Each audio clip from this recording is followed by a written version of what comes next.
या कृषी बाजार समितीमध्ये आज गेल्या बऱ्याच वर्षापासून काही महिलांचा जे फुलं विकतात, फळं विकतात, त्यांचा मानसिक छळ आणि काही गुंडांनी त्यांच्याकडून हप्ते घेण्याचं काम सराईत चालू होतं.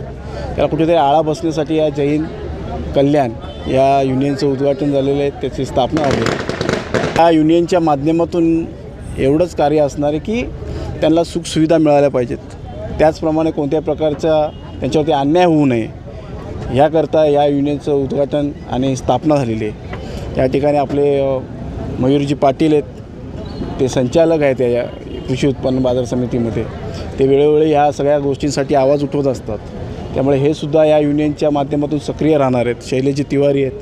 म्हणजे येणाऱ्या काळामध्ये ह्या परिसरामध्ये हे जे कामगार दिनदुबळे जे कष्ट करणारे जे आया भगिनी आहेत त्यांना कोणत्या प्रकारचा त्रास होणार नाही याची दक्षता या युनियनच्या माध्यमातून घेतली जाईल. जे जुने जे दुकानदार आहेत त्यांचं असं म्हणणं आहे की तोडल्यानंतर त्यांना गाळा दिलेल्या नाही आहे, त्यांनी आपली तक्रारी मांडली. हे सगळे प्रश्न जे आहेत त्यांना गाळे दिलेले नाहीत. त्याचप्रमाणे मनमानी कारभार इकडे चाललं आहे काही स्वयंघोषित पुढारींचा.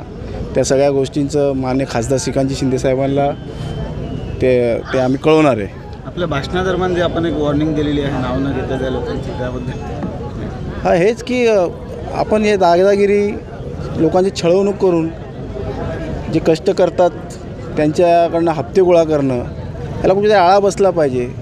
ह्या गोष्टी आपण करू नये त्यांना इशारा दिलेला आहे. कोणार्क, अपना शहर अपनी बातें.